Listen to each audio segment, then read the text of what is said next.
We're about to dive into one of the strangest and frankly deadliest chapters in American history. A time when the U.S. government, trying to enforce the law, decided to deliberately poison its own citizens. And it all kicks off with a really weird puzzle. When Prohibition was repealed in 1933, you'd think there'd be a spike in alcohol-related accidents. More drinking, more problems, right? Well, the data tells a completely different and much, much darker story. Okay, so here's the data that got this whole thing started. A 2023 study looked at different causes of death right around the time Prohibition ended, and they found something bizarre: a sharp 11% drop in deaths from non-automobile accidents. And that's our puzzle. Why on earth would bringing back legal booze make the country safer? To get the answer, we've got to go back to the beginning. It all starts with the man who is basically the architect of Prohibition, the so-called dry boss of America. So let's set the stage. The 18th Amendment. This was the law of the land. It was the big finish to decades of activism, this noble experiment that was supposed to fix all of the nation's problems by just banning the bottle. And the engine behind that law was a group called the Anti-Saloon League. This organization became one of the most powerful political forces in American history. And leading the charge was this brilliant and totally ruthless attorney named Wayne Wheeler. To his allies, Wheeler was practically a saint. The founder of his own organization saw him as this pure-hearted crusader.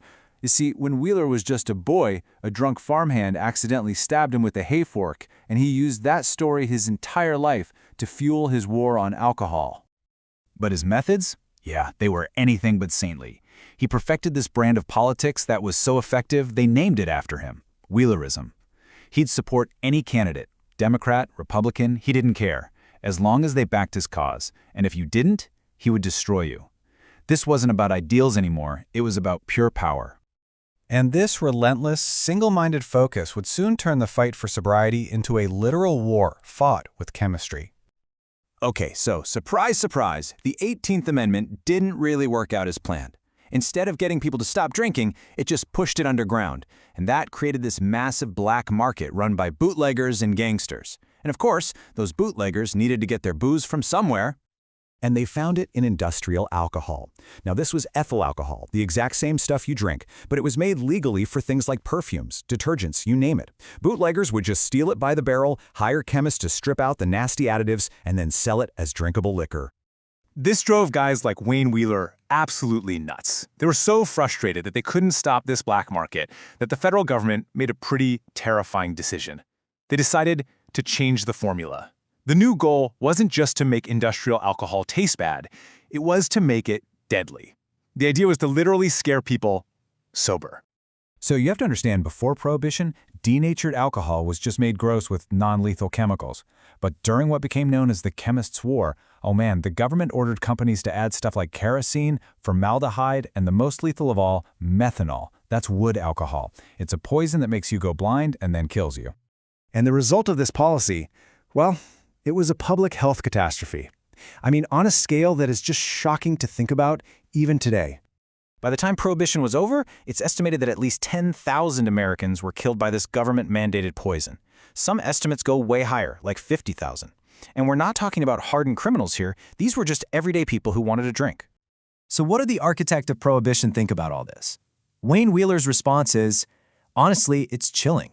He publicly argued that the government had zero duty to protect the lives of people who were breaking the law. If they chose to drink poisoned bootleg liquor, he basically said they were committing suicide. So you have this horrifying death toll, and then you combine it with a national economic crisis, and suddenly you've got this unstoppable momentum to finally end the noble experiment. As the poisoning program really ramps up in the mid-20s, people start getting outraged. But the real nail in Prohibition's coffin was the Great Depression. The country was completely broke, and the government was desperate for cash. See, before Prohibition, taxes on legal alcohol made up a huge chunk of the federal government's money. We're talking as much as 35% back in 1914. So getting rid of the 18th Amendment wasn't just about ending the violence and the poisonings. It was about flipping a switch on a massive taxable revenue stream right when the country needed it the most. Okay, so now we have all the pieces. Let's go back to where we started, to that puzzling piece of data, and finally solve this mystery. We're back to the big question. How in the world could the return of legal alcohol possibly lead to a decrease in accidental deaths? It makes no sense. Or does it? Let's look at those charts from the 2023 study one more time. Each panel is tracking a different cause of death. The horizontal line represents the years before and after the repeal of Prohibition, which happens right there in the center at year 0. The answer is staring us right in the face. It's right here in panel D. The category is non-automobile accidents. Now, that includes things like falls, sure, but critically, it also includes accidental poisonings. And just look at the trend line. Right at year 0, the exact moment Prohibition ends, there is an immediate, statistically significant plunge in deaths from this category. The drop in accident wasn't a drop in drunken mishaps. It was a drop in deaths from poison. When Prohibition ended, the government stopped poisoning industrial alcohol. Safe, regulated liquor returned to the market, and almost overnight, people stopped dying from toxic moonshine. The mystery is solved. And that leaves us with a really heavy question, doesn't it? The Chemists' War was an official government policy, and its supporters justified it as a necessary evil to enforce the law. It's a stark reminder of the devastating human cost that can come from an uncompromising ideology, forcing us to ask, what is the true price of a noble experiment?